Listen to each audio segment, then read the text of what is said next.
¿Qué más?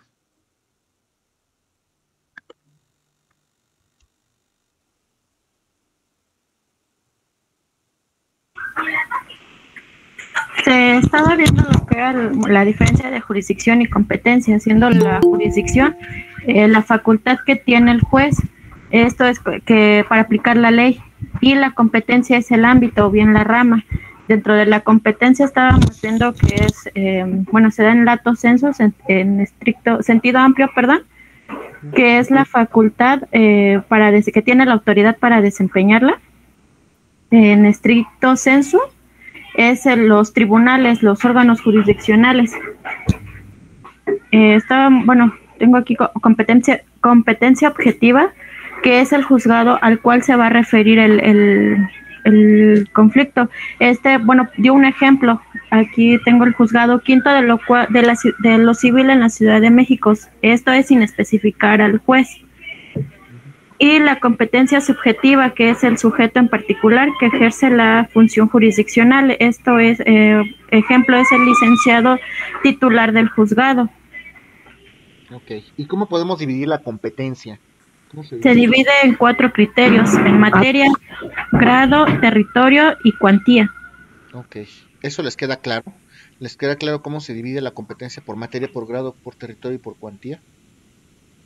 Por materia serían los jueces que van a conocer como de asuntos particulares, ya Por sea rama del agrarios, derecho, exactamente, como civil, mercantiles, mercantil, y por laboral, grado sería la jerarquía en los tribunales, como por juzgados de ejemplo, primera instancia, después las las salas, salas, así es, por territorio, ya hay jueces federales, locales y municipales, por cuantía, por niveles de valor al negocio, por el monto del negocio. por el monto del negocio. Jueces Ok, de paz, me parece que había mencionado, y juez oral y civil, pero cada quien tenía un monto diferente. claro. Y luego hablábamos de los conflictos de la competencia, estos famosos impedimentos. ¿Qué es un impedimento? Va a ser un conflicto de interés. Es decir, estamos hablando de que iba a ser un conflicto de interés, pero por el que el juez no podía conocer de un asunto, ¿Por qué el juez no podría conocer un asunto? porque tiene relación con el caso, me parece. Ok. ¿Alguien que quiera seguir enriqueciendo esto? Se daban en las declinatorias inhibitorias, que la declinatoria es cuando el juez se excusa, y la inhibitoria es cuando otro juez solicita no conocer del asunto porque no es incompetente. Ok, ¿y qué es la excusa y qué es la recusación? La excusa va a ser una solicitud para que un juez No, defina no, el no, no, no. impedimento. Ahí sí no. La excusa, cuando el propio juez sabe que no puedo conocer el asunto porque puede haber un conflicto de intereses y él mismo se excusa de conocer el asunto. ¿Y la recusación? Era que las partes pedían que el juez Sí, no conociera. si el juez sabe que no puedo conocer el asunto y aún así toma el asunto y las partes lo saben, las partes pueden solicitar que el juez pues no conozca a través de la recusación. ¿Qué más?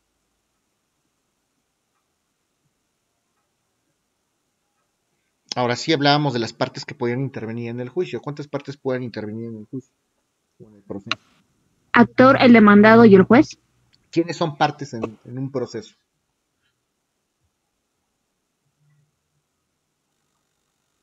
El actor y el demandado. ¿Por qué? El actor va a ser quien presenta la demanda y el demandado va a ser contra quien es la demanda. ¿Y por qué se dice que son partes? Porque tienen interés en que el asunto se resuelva. Exacto, tienen interés jurídico, son las únicas que pueden ser partes, el actor y el demandado. ¿Qué otras personas pueden intervenir en un proceso? Terceros, Terceros. A ver si nos da testigos. tiempo de ver tercería. Exacto, terceros, testigos, ¿qué más? Me parece que un secretario de acuerdos. Y las propias autoridades, porque las partes, más bien, las partes son las que tienen interés jurídico, pero las autoridades, que son las que van a resolver o ayudan justamente, auxilian esta impartición de justicia, no son, más bien, son personas ajenas a la relación substancial. Solamente el actor y el demandado tendrían interés en que se resuelva o no la litis. Cualquier funcionario del juzgado, como puede ser el propio juez, el secretario de acuerdos, el mediador, el actuario, el notificador, etcétera, los de peritos incluso, en un momento dado. ¿Ok? ¿Qué más?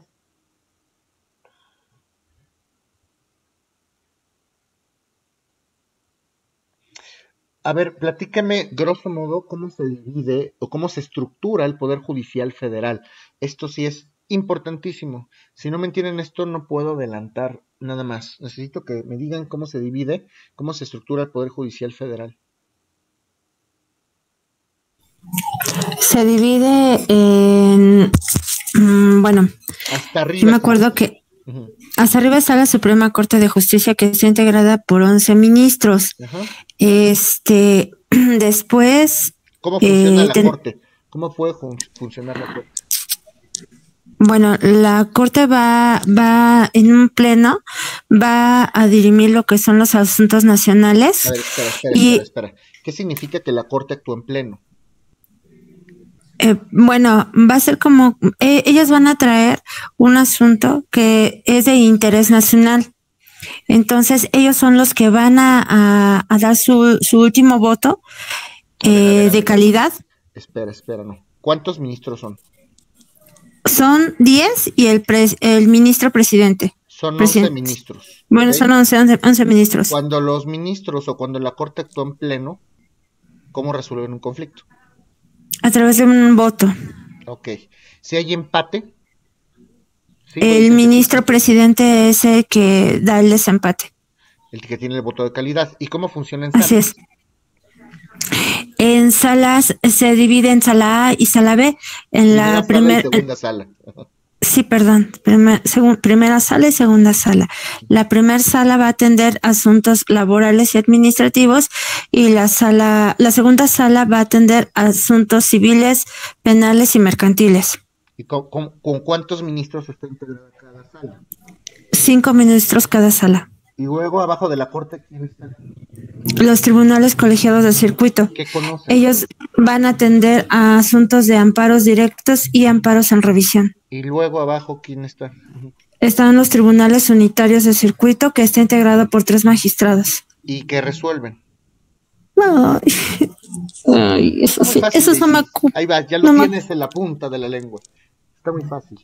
Atienden asuntos precisamente de un área específica. Son el tribunal de alzada, son la segunda instancia de los juicios federales que conocen los juzgados de distrito. Si yo tramito un juicio federal ante un juzgado de distrito y tengo que apelar, esa apelación la conoce el tribunal unitario de circuito. Es como si fueran las salas de los federales, ¿sí me explico?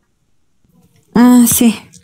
Y luego, abajo de los unitarios, que de hecho se les va a cambiar el nombre, ya no pretenden llamarse tribunales unitarios, les quieren llamar tribunales de apelación incluso, tribunales de apelación de circuito. Y luego, abajo de los unitarios, ¿qué está?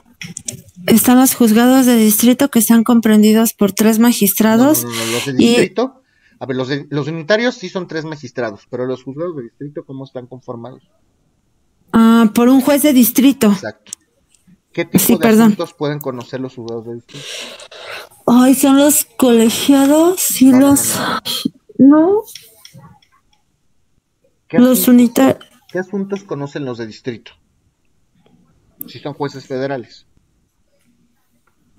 Los juicios federales, como un concurso mercantil, como un amparo indirecto. El amparo indirecto lo va a conocer un juzgado de distrito, siempre. Si yo pierdo la sentencia del amparo indirecto, tengo el recurso de revisión y ese lo va a conocer, no el unitario. En materia de amparo, si yo promuevo recurso de revisión, ese lo resuelve el colegiado, que son los que conocen revisión. ¿Sí me explico? Sí. Ok. Ese es el Poder Judicial Federal. Ahora, cada estado tiene su poder judicial. Sí, adelante. ¿Me podría repetir quiénes conocen de la revisión? ¿Son los colegiados? ¿Tribunales colegiados? Es correcto, Alma. Los tribunales colegiados son los que conocen y resuelven la revisión de los amparos indirectos. Si yo pierdo un amparo indirecto, si no me conceden el amparo, todavía puedo plantear la revisión, y esa revisión la va a resolver el Tribunal Colegiado de Circuito. ¿Okay? O sea, podríamos decir que aquí no resuelve su inmediato jerárquico, ¿no? Exactamente, porque los unitarios solamente sirven para juicios federales que no sean amparos. La revisión en materia de amparo indirecto la conoce y la resuelve el colegiado. Si fuese, por ejemplo, un juicio civil federal o un juicio mercantil y hay que apelar, esa apelación sí la conoce el unitario. Pero específicamente en amparo indirecto, esa revisión la conoce el colegiado. ¿Ok?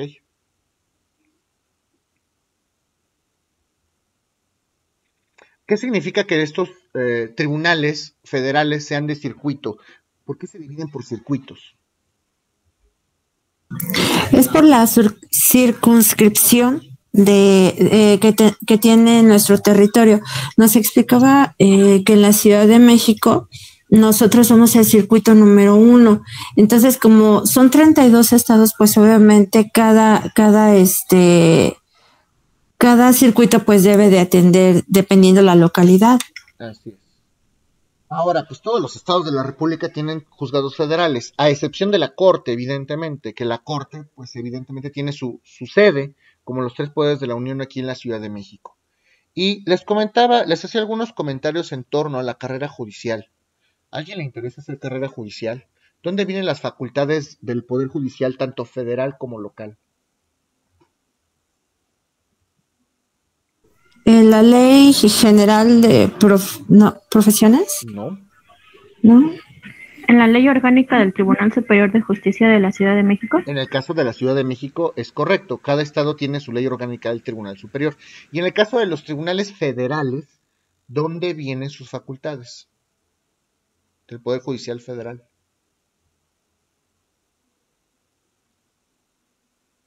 ¿En qué artículo de la Constitución? Es la parte orgánica de la Constitución.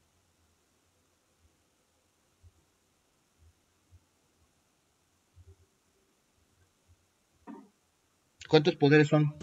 ¿El 94? Es correcto, 94. Ustedes que ya llevaron derecho, o que llevan derecho administrativo, ¿dónde se establecen en la Constitución las facultades del Poder Ejecutivo Federal? En el artículo 94. No, ese es el Poder Judicial. En el 89. Es correcto, en el 89.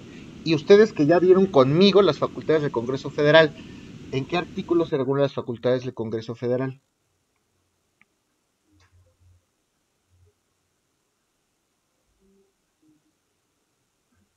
Cuando vimos los fundamentos del derecho laboral, les dije, el Congreso está facultado para emitir leyes laborales. Lo dice el artículo tal, fracción tal.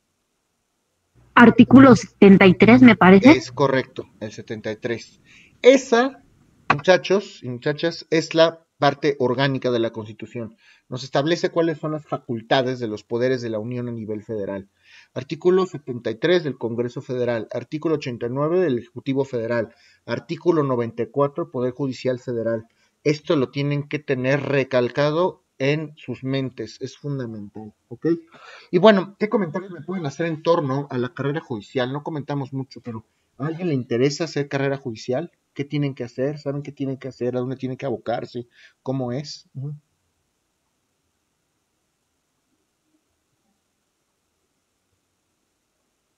En mi caso particular no me llama la atención. Ok. Y si les llamara la atención, ¿qué tendrían que hacer? ¿Qué significa ser meritorio? ¿Qué significa tener una plaza? ¿Cómo llegan a ser jueces, secretarios de acuerdos, proyectistas? Pues tienen que empezar haciendo méritos, por eso le llama meritorios. Pueden empezar a hacer sus pasantías en el tribunal y tal vez al principio no les van a pagar. Van a estar resguardando el archivo, poniendo sellos, cosiendo expedientes.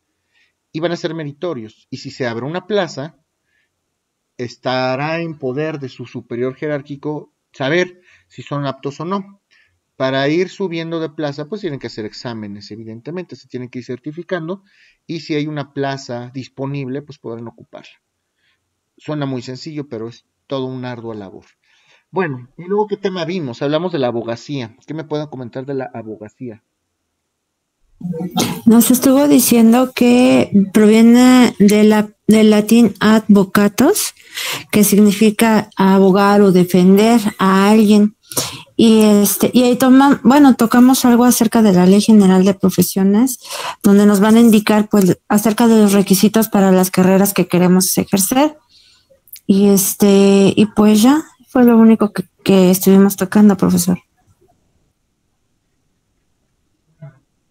Para los licenciados en Derecho, ahí sí hablábamos, Daisy, de la Ley General de Profesiones. ¿Acaso los licenciados en Derecho necesitamos cédula profesional para ejercer a nivel profesional?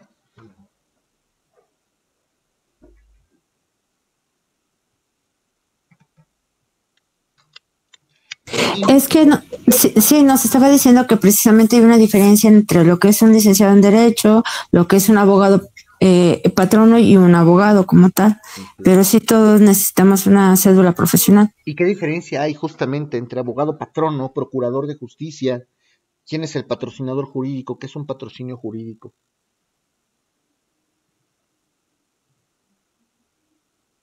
No lo recuerdo. El abogado patrono es el que se hace cargo del asunto. Yo te voy a patrocinar a ti, cliente.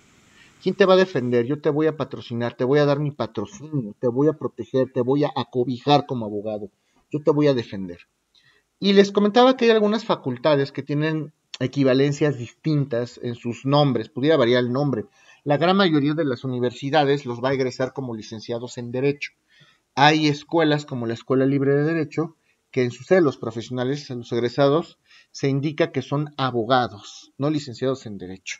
Es una precisión y es una especificidad que tiene la Escuela Libre de Derecho, como también sus posgrados, lo que para otras universidades podría asumirse como un doctorado, una maestría, ellos lo asumen como un posgrado o como una especialidad. Esta es la escuela que tiene diferentes equivalencias. Sin embargo, pues ustedes, si obtienen una cédula profesional en cualquier otra universidad, pues su cédula dirá que son licenciados en Derecho, que eso significa que cuando ustedes tengan un título profesional y ese título se los tiene que dar la propia institución, podrán tramitar su cédula a cambio de un modesto pago de derechos, llenan un formato, se están tardando mucho y ustedes podrán obtener una cédula con efectos de patente para ejercer a nivel profesional el derecho, ¿ok? Después de la licenciatura, ¿qué grado seguiría? Pues puede ser una especialidad, pueden hacer cuantas quieran, también les dan una cédula profesional, después pueden hacer una maestría, después pueden hacer un doctorado. Entre más avancen, el profesor menos va a hablar. En la especialidad y en la maestría pueden enseñarles cosas todavía más concretas y más interesantes. Pero si ustedes quieren hacer un doctorado es porque ustedes son doctores en la materia. De ahí viene que seamos doctores. Doctos, no es porque seamos médicos, porque somos doctos en la materia. Y tenemos tanto conocimiento en la materia que estamos en aptitudes de presentar nuevas posturas, nuevas soluciones a las figuras. Podemos ser propositivos, podemos proponer cosas novedosas a través de la investigación por el vasto conocimiento que tenemos de la materia, y eso se hace a través de una tesis de doctorado en el posgrado. Ya nos dedicamos prácticamente a la investigación. Supongo, no sé si hay algunos de aquí que quieran hacer algún posgrado, algún doctorado, alguna maestría. ¿Sí está claro esto o no? Sí. Ok. Y hablábamos también del mandato judicial. El mandato es un contrato por virtud del cual una persona llamada mandante le encomienda a otra persona llamada mandatario la ejecución de algunos actos jurídicos. Siempre tiene que ser un acto jurídico, para que lo realice el mandatario en representación del mandante. Y hay un mandato, especialmente, que es el famoso mandato judicial.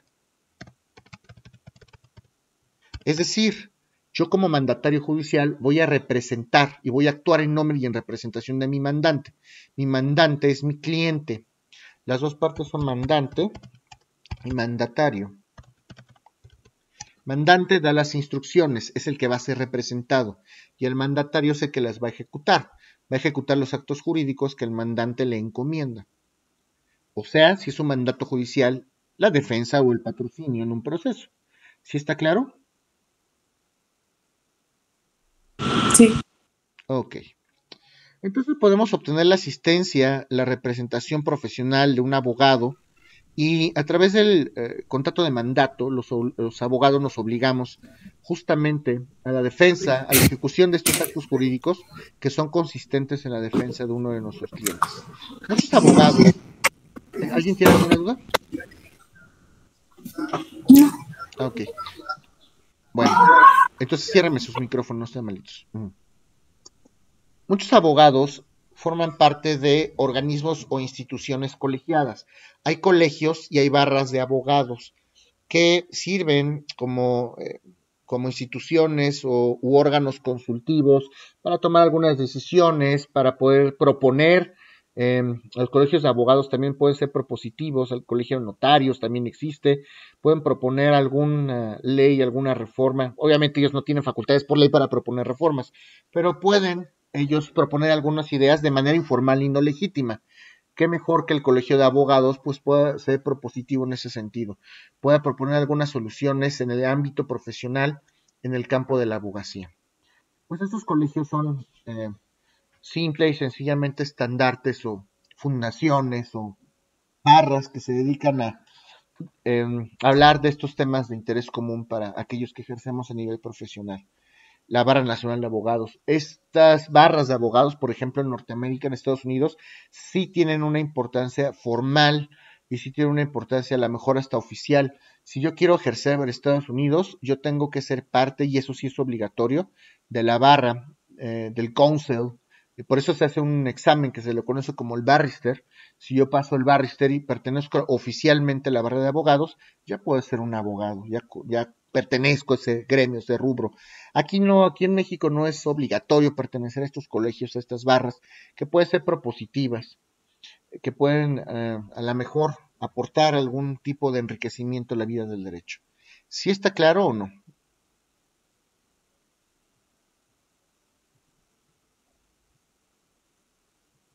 Sí. Bueno, esto es en torno a esto de los abogados. Vamos a seguir analizando este tema de las partes en juicio o las partes en un proceso. Y ya comentábamos entonces que las partes van a ser aquellas que tienen un interés jurídico en que justamente consistente en que se resuelva a favor o en contra del asunto. Hay algunos estudiosos, como el propio Cipriano Gómez Lara, que divide las partes en dos: las partes formales y las partes materiales en un proceso. Las partes formales son aquellas consistentes en el actor y el demandado. Son aquellas partes que tienen derechos y obligaciones en un proceso como consecuencia directa de la controversia por la que están atravesando. Esa es una parte formal para Cipriano Gómez Lara.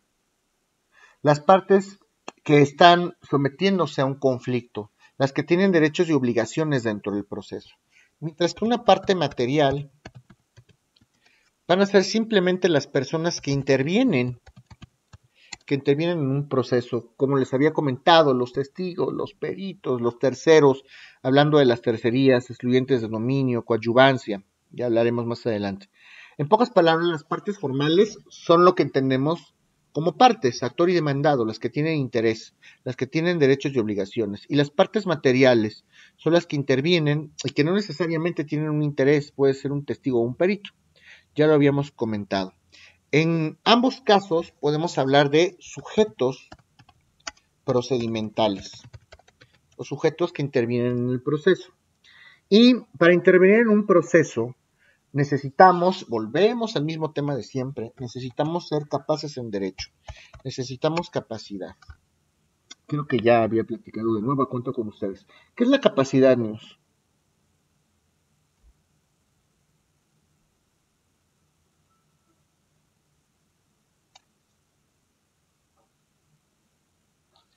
¿Qué es la capacidad?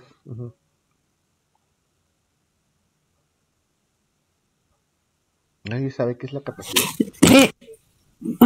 Bueno, es la propiedad de poder tener algo, son las circunstancias, el conjunto de conocimientos o condiciones. No. Capacidad en derecho. ¿Qué es la capacidad en derecho? Es la aptitud para ser sujeto de derechos y obligaciones. Exacto. La capacidad es la simple aptitud para ser titular de derechos y obligaciones. Y hay dos tipos de capacidad, otra vez, la capacidad de goce y la capacidad de ejercicio. La capacidad de goce se adquiere desde que uno es concebido en nacituros, se extingue después de la muerte. La capacidad de ejercicio la adquiere a los 18 años, que es esa aptitud para ejercer por mí mismo mis derechos y mis obligaciones. Y hay incapacidad legal en términos de 450 del Código Civil para el Distrito Federal. Son incapaces legales los que tienen incapaces naturales, los que tienen menos de 18 años, e incapaces legales los que a pesar de tener 18 no pueden ejercer por sí mismos sus derechos y sus obligaciones porque tienen algún impedimento mental. Necesito tener capacidad en derecho para ser un sujeto procedimental o un sujeto en el proceso.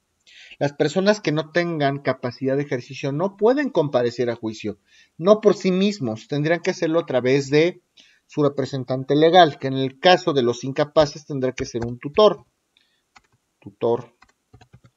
El tutor es quien ejerce la capacidad de ejercicio en representación de los incapaces en un proceso. Si es un menor de edad y tiene papás, lo tiene que ser la persona que tiene la patria potestad, papá o mamá o ambos. ¿Sí está claro esto o no? Sí. Porque además tenemos que hablar de la representación. Solamente pueden representar a alguien aquellos que son capaces en derecho. Eso significa que solo las personas que tengan capacidad de ejercicio pueden representar a otras personas en proceso. Si papá y mamá tienen capacidad de ejercicio, claro que pueden representar a sus hijos en el proceso. Si el tutor, obviamente el tutor para poder representar a un incapaz necesita tener capacidad de ejercicio. Hay que revisar por favor el artículo 1800 y el 1801 del Código Civil para el Distrito Federal. ¿Ok? ¿Hasta aquí tienen alguna duda? Para que yo sea mandatario judicial, evidentemente tengo que tener capacidad de ejercicio. Yo como abogado no puedo patrocinar a un cliente si no tengo capacidad de ejercicio. ¿Ok? Y hay una figura que se llama la figura de la causa aviencia. En la causa aviencia hay dos partes, el causante y el causa habiente. La persona que genera derechos y obligaciones se le llama causante. La persona que recibe esos derechos y obligaciones que generó el causante se le llama causa habiente. Sé que esto es complejo, ahorita lo voy a explicar, pero no es tan complejo. Vamos a pensar en una herencia. El ejemplo por excelencia de la figura de la causa haviencia es la sucesión, las herencias. El causante, vamos a hablar de un testamento. El testamento es una declaración unilateral de la voluntad. Quien hace un testamento, el testador, es el causante. El causante genera los derechos y las obligaciones al hacer un testamento. El testador. Yo voy a hacer un testamento y voy a instituir como heredero universal a mi hijo. Yo soy el causante. Estoy generando un futuro derecho a favor de mi hijo. Y el causaviente, el beneficiario, va a ser mi hijo, va a ser el heredero. ¿Quién generó los derechos y obligaciones? Pues el autor de la herencia. Si no hay testamento, pues nos regimos por las reglas de la sucesión legítima. El causante va a ser el muertito, el de cuyos. Y el causaviente o los causavientes van a ser los herederos. ¿Sí me doy a entender o no? ¿Alguien tiene alguna duda referente a esto? Entonces, el causante es el testador. En materia civil, el causante es el testador, el causaviente es el heredero. Ajá. La causa o la figura o la causaviencia. Uh-huh. La causaviencia sería la sucesión o el testamento. La sucesión. El testamento me obliga, sí, claro. Uh-huh. Entonces, aquí lo que quiero que distingan es que el causante genera los derechos y obligaciones y el causaviente va a suceder al causante en esos derechos y obligaciones, va a recibir esos derechos y obligaciones. que generó el causante. El causante, o sea, el autor de la herencia, o el de cuyos, el muertito, genera estos derechos y obligaciones. Y quien los va a recibir para ejercerlos va a ser el causaviente. ¿Ok? ¿Sí me doy a entender o no? Sí. ¿Alguien tiene alguna otra duda? Bueno, cuando nosotros comparecemos o asistimos a juicio, nos vamos a proceso, hay dos figuras que debemos tomar en consideración. Ya les estoy hablando de instituciones y de figuras muy concretas para que cuando expliquemos los procesos ustedes sepan el idioma que estoy hablando, ¿ok? No sé si lo dije aquí, pero creo que fue en mercantil. Les voy a pedir que si ustedes no comprenden algún término, que prácticamente les estoy enseñando un glosario procedimental, o me pregunten o consigan un diccionario jurídico.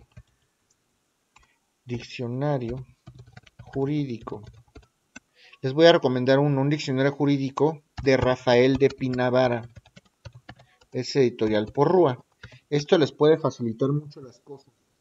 Si no tienen algún concepto, no solo de mi materia, sino de alguna otra jurídica, pueden conseguir este diccionario jurídico y van a tener ustedes la facilidad para poder entender estos temas. Les voy a explicar qué es derecho subjetivo, qué es derecho objetivo, qué es un derecho personal, qué es un derecho real. Cuando a ustedes se les complique la vida y de repente sientan que es muy técnico lo que estamos platicando, pues pueden acudir a este diccionario jurídico. Ahorita que estamos enseñándoles nuevos conceptos. Incluso la causaviencia, si ustedes buscan en el diccionario jurídico la causaviencia, pues les puede explicar qué es un causaviente, qué es un causante, ¿ok? Bueno, vamos a hablar de ahora de la legitimación. Y la legitimación la podemos explicar o abordar desde dos puntos de vista. Hay dos tipos de legitimación.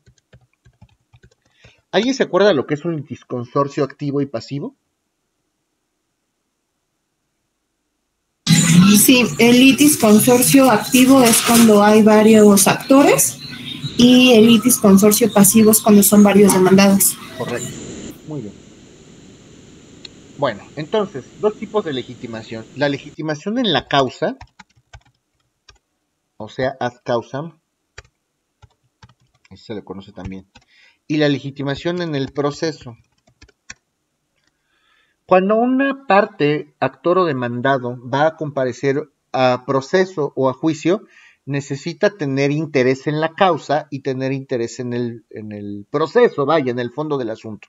Una cosa es que yo tenga un derecho que puedo hacer valer en un proceso, en cuyo caso estaré legitimado en la causa. Y otra cosa es que tenga facultades para comparecer al proceso. Me explico. Si voy a demandar un adeudo de 100,000 pesos, un adeudo de 100,000 pesitos, ¿ok?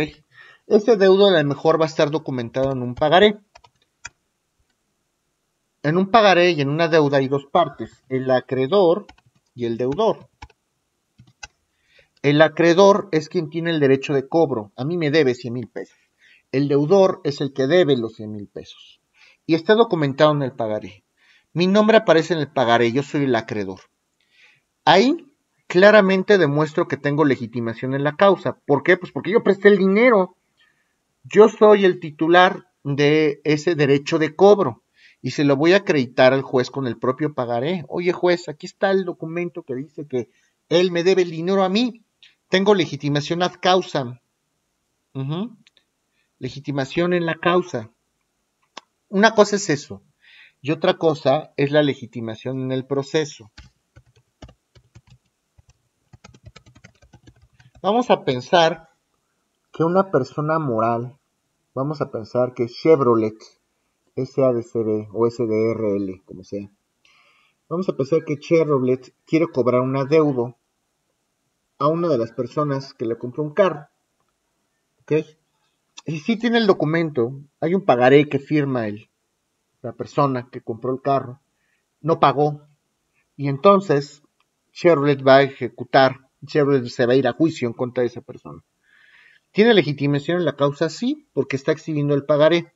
Pero Chevrolet, ¿cómo va a comparecer a juicio? Pues a través de un representante legal. ¿Qué pasa si el representante legal que piensa defender a Chevrolet no exhibe en el juicio su poder notarial? ¿Podrá comparecer a juicio? Pues no. ¿O qué pasa si el representante legal de Chevrolet exhibe el poder y en el poder no tiene facultades suficientes para representar a Chevrolet? Pues tampoco tiene legitimación del proceso. Es como si no estuviera compareciendo. Y esto lo pueden alegar. Si son buenos procesalistas, buenos mercantilistas, antes de cualquier otra cosa tienen que revisar que el apoderado tenga facultades para comparecer a juicio.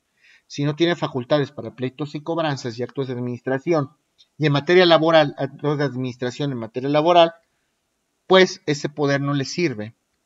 Por mucho que haya hecho en el proceso, aunque haya hecho una demanda perfecta, por mucho pagaré que haya presentado, es como si no estuviera compareciendo nadie. No tiene legitimación en el proceso. Y esto lo podemos plantear a través de una excepción. Recuerden que los demandados oponen excepciones y defensas. El demandado podría, al contestar la demanda, oponer la excepción de falta de legitimación en la causa o en el proceso. Oye, juez, sí, la demanda está padrísima y todo, pero el apoderado no tiene facultades para comparecer. Opongo la excepción de falta de legitimación en el proceso. No tiene facultades, es como si nadie estuviera compareciendo a juicio. ¿O sabes qué, juez? Sí tiene facultades, pero no exhibió el pagaré en el que está documentado el adeudo que está reclamando en juicio. No tiene legitimación ad causam.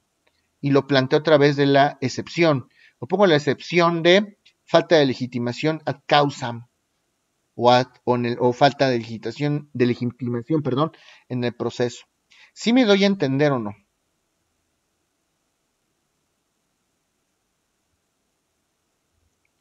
Esto es muy importante. Sí, profesor, ¿nos podría volver a explicar la diferencia entre ad causam y en el proceso, por favor? Sí, vamos a poner otro ejemplo. Hay una acción que se llama, también lo hemos platicado, la acción reivindicatoria.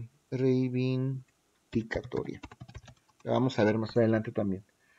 Si yo soy el propietario de una casa y una persona que desconozco está ocupando mi casa, ya tiene la posesión, yo voy a demandarlo para que desocupe el inmueble a través de una acción reivindicatoria.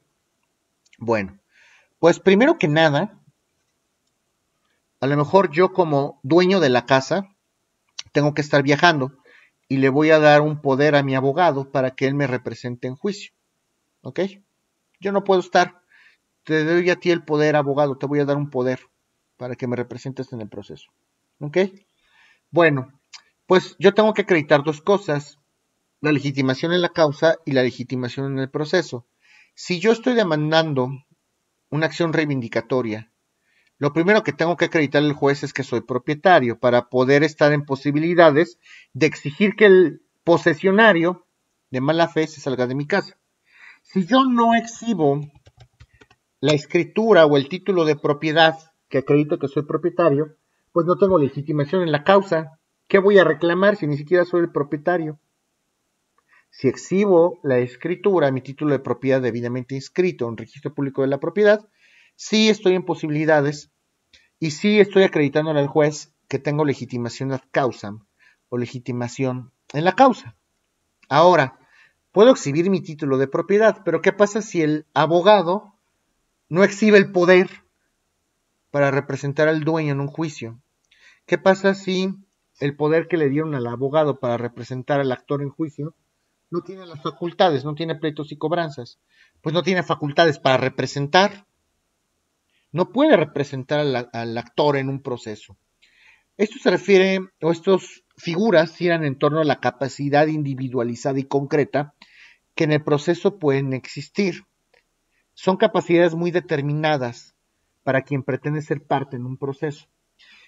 Una cosa es la legitimación en la causa, acreditar al juez que sí tengo el derecho para poderlo reclamar en el proceso. Y otra cosa es acreditarle al juez que sí tengo la capacidad para apersonarme, para poder ser parte del proceso. ¿Sí me explico o no?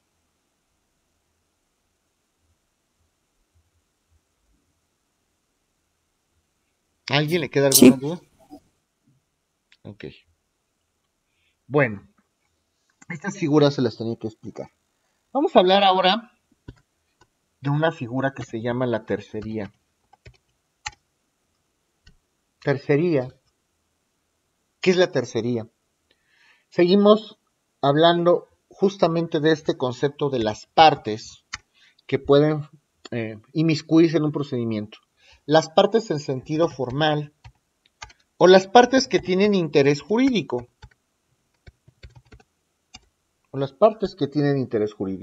Ya quedó claro que las partes en el proceso solamente pueden ser el actor y el demandado. Son las únicas personas que pueden concurrir al juicio para defender sus derechos, sus obligaciones, ¿ok? Bueno, también comentamos que puede haber terceros o que puede haber partes materiales, que son aquellos que intervienen sin ser parte formal en juicio. Podemos hablar de testigos, podemos hablar de peritos, podemos hablar de las propias autoridades inmiscuidas en el proceso. Pero también hay terceros que pueden comparecer a juicio. Obviamente hablar de terceros significa que hay personas que sin tener interés jurídico en el proceso pueden comparecer a él a través de una figura que se llama la tercería. Y hay tres tipos de tercería. La tercería 1, excluyente de dominio. Fíjese todas las herramientas que les estoy dando para que ustedes puedan utilizar como abogados en el proceso. Esto es muy importante. La tercería excluyente de dominio, la tercería en coadyuvancia y la tercería excluyente de preferencia o de preferencia. ¿Ok? Vamos a hablar de las tercerías, vamos a hablar de cada uno de estos casos. En todos estos casos nos referimos a un tercero, a un tercerista, a un tercerista que comparece el proceso. Primero, las partes que comparecen a una tercería se les llaman terceristas, claro está. Vamos a hablar de la tercería excluyente de dominio. Recuerden que las facultades de dominio son aquellas facultades que tienen las personas que pueden actuar como dueños. Solamente un dueño puede plantear una tercería excluyente de dominio. Es un tercero que es ajeno a la relación substancial, no es actor ni es demandado, y va a comparecer al proceso para defender un derecho. A él no le interesa, al tercero no le va a interesar, al tercerista no le va a interesar si gana el actor o el demandado. Eso no me interesa, me tiene sin cuidado. Yo lo que vengo es a defender el dominio de un bien o de un objeto o de una cosa, ¿no? Y vamos a plantear un caso para explicar las tercerías excluyentes de dominio. No sé si ya lo explicamos en un momento dado. Este mismo adeudo, resulta que yo voy a reclamar un adeudo y ese adeudo está consignado en un pagaré y yo voy a demandar a Daisy. Le voy a demandar a Daisy el pago de esos 100,000 pesos a través de ese pagaré. Y entonces voy a iniciar un juicio que se le conoce como el juicio ejecutivo mercantil. Es uno de los juicios que vamos a enseñarles. El juicio ejecutivo mercantil. Ese juicio ejecutivo mercantil necesita estar basado o fundamentado en un documento base. ¿Cuál es el documento base de la acción? Pues el pagaré. ¿Ok? El propio pagaré. Entonces yo inicio el juicio ejecutivo mercantil con base en este pagaré. Yo soy el acreedor y Daisy es la deudora porque yo le presté dinero a Daisy y Daisy no me pagó en el día y en la fecha convenidos. ¿Qué más? Bueno, este juicio ejecutivo mercantil a mí me da la posibilidad de hacer lo siguiente. Esa es la maravilla de este juicio. Pongan mucha atención. Si me admiten a trámite mi demanda ejecutiva mercantil, automáticamente voy a emplazar o voy a notificar a Daisy a juicio. Voy a ir con el actuario o el notificador a la casa de Daisy, le voy a tocar la puerta. Daisy, ¿qué crees? Vengo con el actuario, te venimos a notificar la demanda, te venimos a emplazar.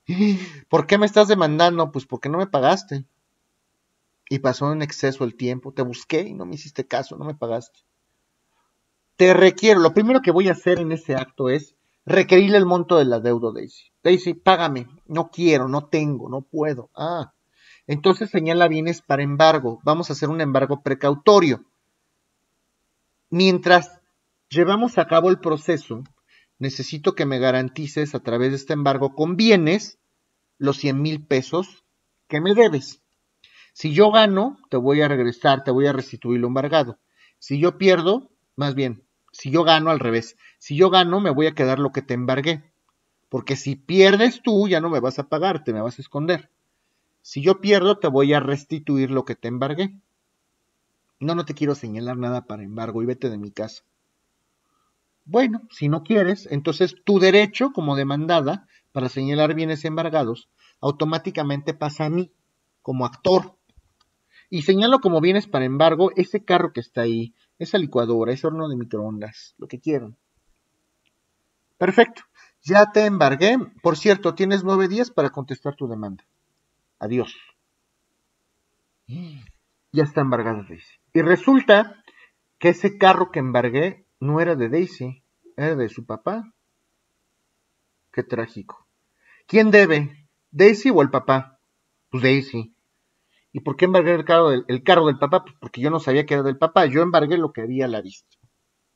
Pero ya está embargado el automóvil. ¿Qué problema, no? ¿Y ahora de quién es el problema? Pues del papá. Pobre Daisy. Que la van a regañar o que le van a decir alguna situación. ¿Ok? Bueno. Entonces, ¿nos vamos a quedar con los brazos cruzados? Pues no. Por supuesto que no. El papá lo que va a hacer es plantear una tercería excluyente de dominio. Denme un segundo, jóvenes.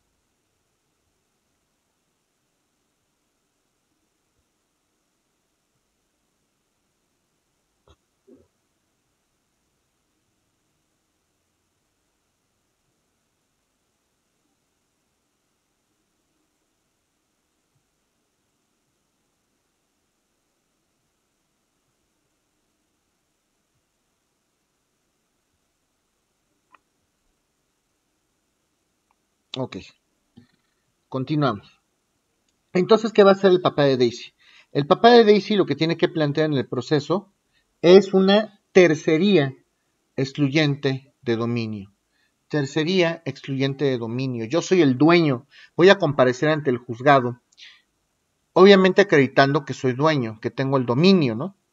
Oye, juez, yo soy el dueño del automóvil. Aquí está mi factura, te lo estoy acreditando. Entonces voy a pedirte por favor que canceles ese embargo, porque yo no tengo ningún interés en este proceso, en esta litis. Yo no tengo interés en que gane o pierda Daisy o en que gane o pierda el acreedor. Lo cierto es que embargaron un bien que es de mi propiedad y yo no soy una persona que tenga interés jurídico en este proceso. A través de la tercería excluyente de dominio, y ofrezco como prueba la factura para acreditar que soy el titular, el que tiene el derecho de propiedad, te pido por favor que canceles el dominio, que canceles ese embargo, excluyo el dominio del embargo, automáticamente queda fuera de la litis este bien, este automóvil, y pues ya el actor, ya será problema del actor, tendrá que volver a embargar o ampliar su embargo. Para eso sirve la tercería excluyente de dominio, solamente la puede plantear el dueño del bien. ¿Sí me doy a entender o no? ¿Alguien tiene alguna duda de esto que estoy comentando?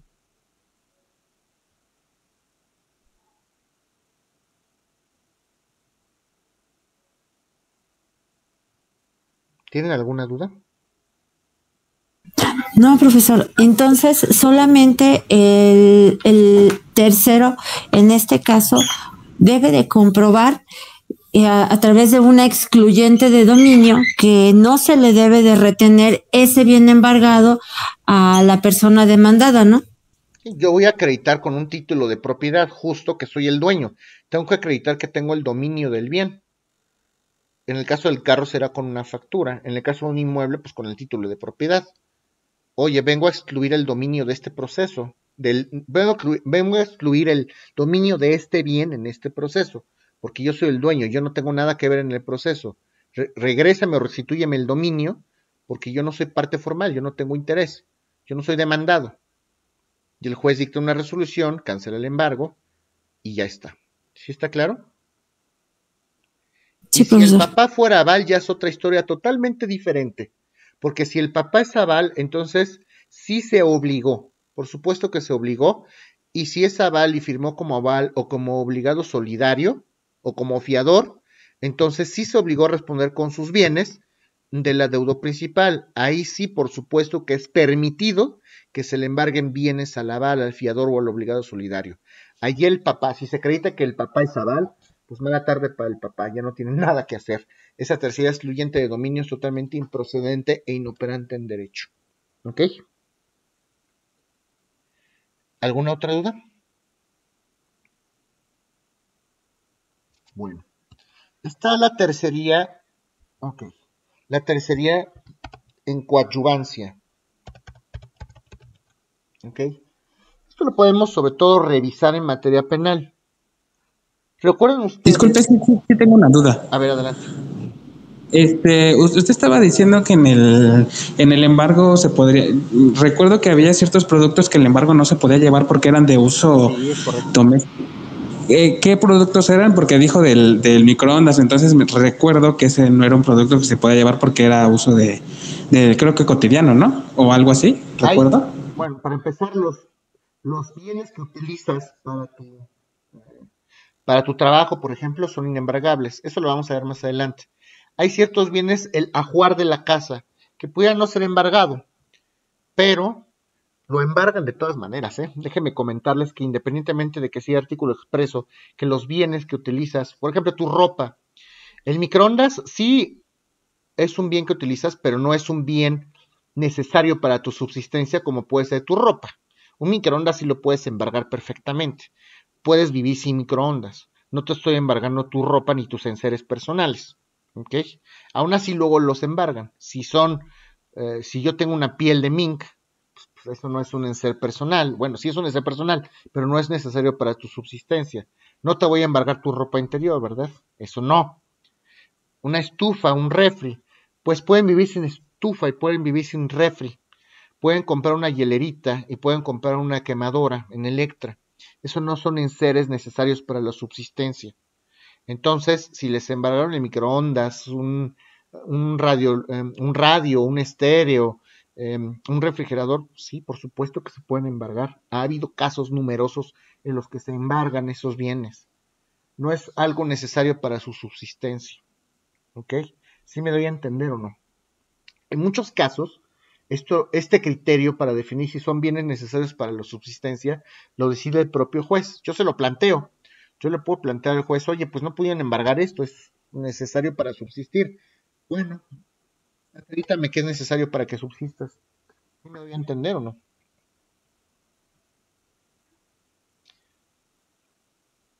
Bueno. Perdón, no te escuché esto. No, que sí está claro, profesor. Ok. Bueno, ¿alguna otra duda en torno a esto de los embargos? Bueno, vamos a platicar entonces de la coadyuvancia, y esto se da sobre todo en materia penal. Hablamos de la tercería en coadyuvancia, o la figura de la coadyuvancia. Si yo soy víctima de un delito, de la comisión de un delito, yo voy a plantear una denuncia o una querella. Ya lo platicamos en su momento. Y el único ente facultado para ejercer la acción penal va a ser la Fiscalía o va a ser el propio Ministerio Público. ¿Ok? Bueno, ¿esto qué quiere decir? ¿Que la víctima y el ofendido se quedaron totalmente atados de manos? Por supuesto que no. Ya les había platicado en un momento dado que pueden ser reconocidos como coadyuvantes. Yo voy a apoyar, aunque yo no tengo la facultad para ejercitar esa acción penal, yo voy a solicitarle al Ministerio Público que me autorice formalmente ese carácter de coadyuvante. Voy a intervenir para facilitarle, para apoyar, para ayudar al Ministerio Público, que va a ser la parte acusadora. Voy a ser coadyuvante del Ministerio Público. Y de esta manera voy a auxiliarlo en el proceso, voy a aportar elementos de convicción, de prueba. ¿Sí está claro o no está claro? Eso es coadyuvar, apoyar.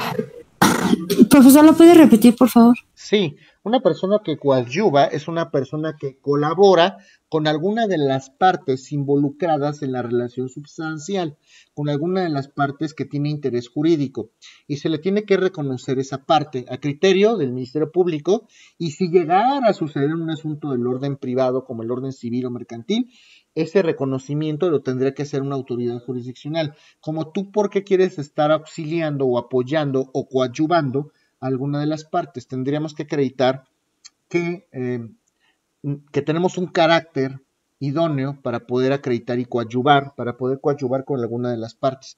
Coadyuvar, en pocas palabras, es voy a ayudar, voy a apoyar, voy a echarle la mano, voy a ser útil, voy a darle una ayudita a alguna de las partes en juicio, pero ese carácter de coadyuvante me lo tiene que reconocer el juez. Y yo no tengo interés en la litis, por eso es una tercería. El tercero que va a ser reconocido como coadyuvante es un tercero, no es parte. Recuerden que las partes solo son actor y demandado. Solamente Ministerio Público, que es parte acusadora, y solamente el reo o el imputado en un momento dado. En materia penal, en materia civil y en materia mercantil, pues el actor y el demandado. ¿Sí me doy a entender o no?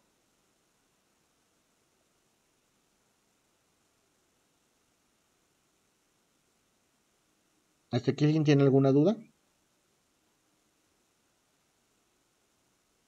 Ok. Y la tercera es la tercería. Profesor, Sí, adelante. un testigo lo podríamos considerar como un coadyuvante, ¿no? Como un tercero, doctrinalmente lo podemos reconocer como un tercero material, pero no es un coadyuvante porque el coadyuvante tiene que ser reconocido como tal por parte del juez. ¿Sí me explico? Sí, profesor, gracias. Ok. ¿Alguien más? Bueno. Y la tercería excluyente de preferencia, o la tercería de preferencia. Y para explicar esto, a ver si se acuerda Daisy, o alguno de ustedes lo vio en introducción o en acto jurídico de persona, tenemos que hablar de derechos preferenciales. El derecho del tanto, el derecho de preferencia por el tanto,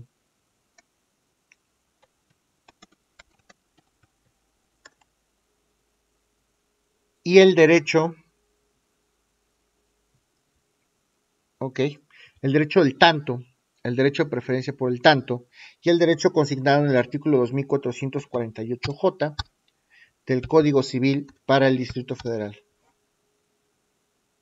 Una cosa es derecho de preferencia, otra cosa es derecho del tanto y otra cosa es derecho de preferencia por el tanto. Derecho de preferencia, derecho del tanto y derecho de preferencia por el tanto. Cuando somos copropietarios, y a eso me refiero, vamos a empezar a hablar del derecho del tanto. Cuando somos copropietarios, cada parte que tienen los copropietarios se le conoce como su parte alícuota. Así se llaman las partes que tienen cada uno de los copropietarios. Yo soy copropietario de la casa en un 50%. Ese 50% es mi parte alícuota. ¿Sí está claro eso?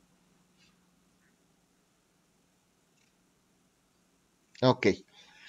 Si yo soy copropietario de un inmueble al 50% y a Andrea le corresponde el otro 50%, ¿qué pasa? ¿Qué pasa si yo quiero vender la casa a un tercero? Pues Andrea, por el simple hecho de ser copropietaria, tiene un derecho preferente, tiene un derecho de preferencia. ¿Ok? Oye, si vas a vender la casa, primero tienes que preguntarme a mí, como copropietaria. Si yo te digo que no, entonces puedes venderla. Y este derecho también existe en las sucesiones. Si hay varios coherederos, si son 5 los coherederos de una casa, antes de que uno de los herederos venda su porción, le tiene que preguntar a los demás coherederos si están interesados. Y si no están interesados, ya puede venderla. Y también se da en el usufructo. Entonces hablamos de las sucesiones, de la copropiedad y del usufructo. El derecho de propiedad se divide en 3 derechos. Derecho de uso, derecho de goce y derecho de disfrute. El propietario se queda el derecho de uso y transmite a otra persona el derecho para usar y disfrutar la casa. ¿Ok? Como si fuera un inquilino en una casa. Bueno, pues la persona que tiene el uso y disfrute y no tiene el pleno dominio, también tiene derecho para ser preferido si es que el dueño quiere venderla. ¿Está muy complicado? ¿Me entienden o no? ¿O me regreso? La de uso, goce y disfrute es de usufructo, sí. Exacto. El usufructo es un derecho real.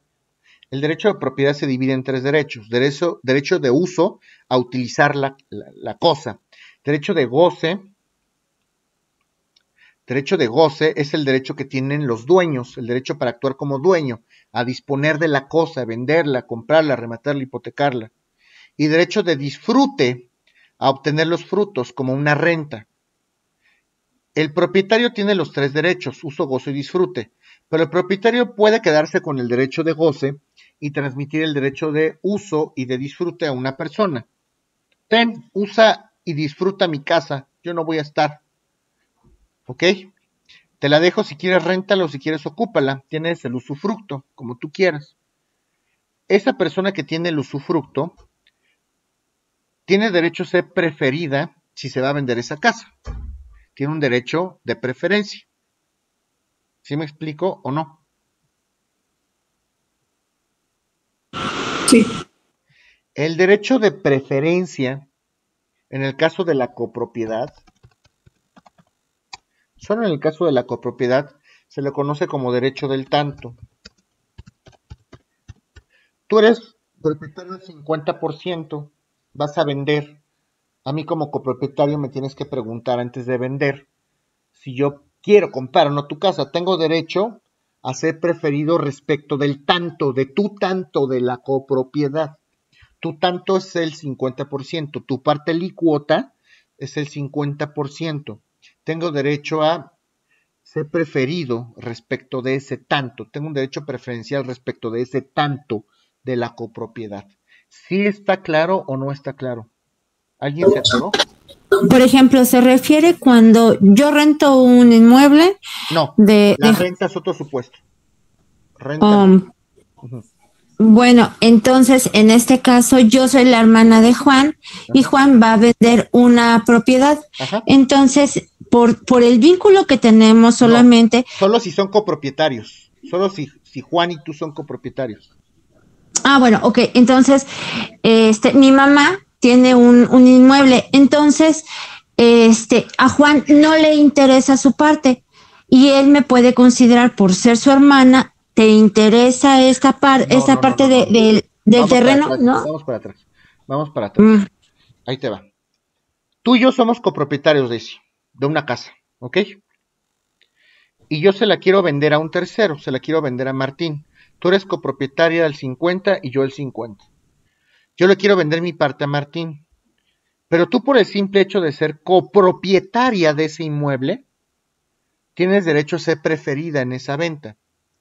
No puede venderle a Martín hasta no haberme preguntado a mí si estoy interesada en el tanto que representa su 50%.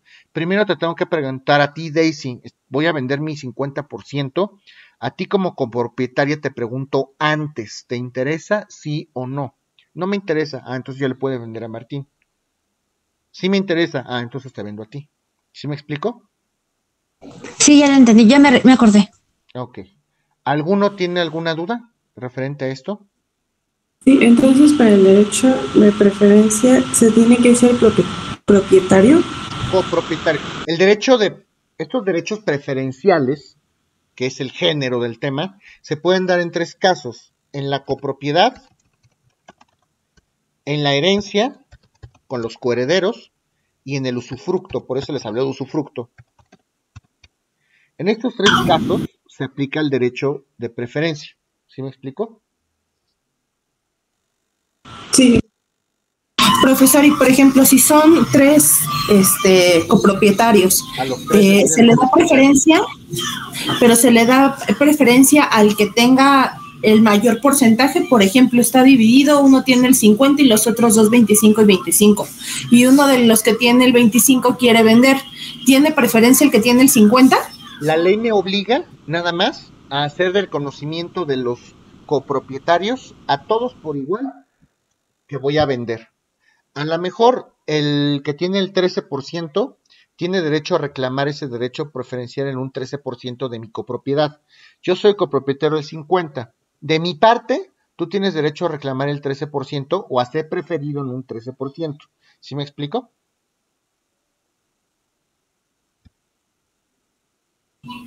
Sí, profesor. Ok. ¿Alguien más? El tercer supuesto es muy específico, por eso les dije ahorita que no hablemos de rentas. El derecho de preferencia por el tanto. Este se da específicamente en arrendamiento, en términos del artículo 2448J del Código Civil. ¿Qué pasa si yo soy propietario de un departamento y lo estoy rentando? Y el inquilino lleva más de un año viviendo ahí y va al corriente en el pago de rentas. Y yo quiero vender el inmueble. Antes de vender el inmueble, le tengo que preguntar al inquilino, por estar al corriente en el pago de rentas y por tener más de un año ahí viviendo, si está interesado en comprarme el inmueble. Este derecho específico derivado del arrendamiento se le conoce como derecho de preferencia por el tanto. ¿Sí está claro? Sí. Ok. Bueno, pues ¿qué pasa si a mí me vale y vendo sin respetar este derecho de preferencia por el tanto? Tanto en la copropiedad como en el usufructo, como en la herencia, como en el arrendamiento. ¿Qué pasa si aún así a mí me vale y vendo? Vamos a suponer este caso que hablaba de Daisy. Daisy, voy a vender mi parte y se la voy a vender a Martín. Oye, pero no me ha preguntado, yo tengo derecho por ser copropietaria. Me vale. Sí o sí le voy a vender a Martín. Y entonces no estoy respetando el derecho preferencial de Daisy. Ah, pues entonces Daisy puede plantear una tercera excluyente de preferencia. Vamos a suponer que ya le vendí a Martín la casa. Ya te vendí la casa. Te vendí mi parte de la casa, obviamente. Pero resulta que Martín no me pagó el dinero en el plazo convenido. Entonces yo voy a demandar a Martín. Como no me pagaste, entonces voy a demandarte la rescisión del contrato que tú y yo pactamos. ¿Ok? Bueno, pues Daisy puede intervenir en ese proceso como tercera. A ver.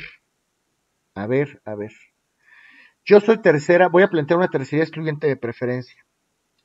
Yo quiero, la que va a pedir la nulidad de esa venta soy yo, porque yo en este momento vengo a hacer valer el derecho preferente, el derecho de preferencia que yo tengo, este derecho del tanto que yo tengo, porque yo soy copropietario y no se me respetó mi derecho.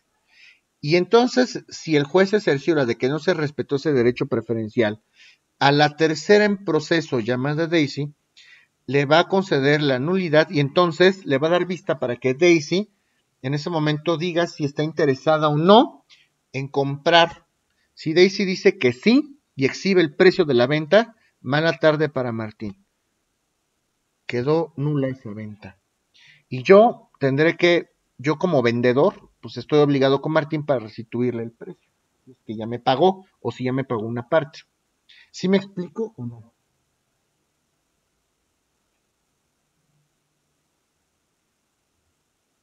¿Es confuso? ¿Se les hizo confuso? ¿Lo entendieron o no? Yo estoy un poquito confundida entre el derecho de preferencia y el derecho del tanto. El de preferencia por el tanto no, ese sí me queda claro, pero el de esos dos sí. El derecho del tanto solamente ocurre en la copropiedad, porque tienes derecho a reclamar el tanto de la copropiedad que está vendiendo tu copropietario. Ese solo se da en la copropiedad. Y el derecho de preferencia es un género que aplica vamos a decirlo genéricamente, que no nada más aplica en la copropiedad, también puedo aplicar en el usufructo y en el caso de la herencia, de los coherederos. Esa es la única distinción. ¿Sí me explico? Ahora sí, ya me quedó claro. Gracias, profesor. Ok. ¿Alguien más tiene alguna otra duda?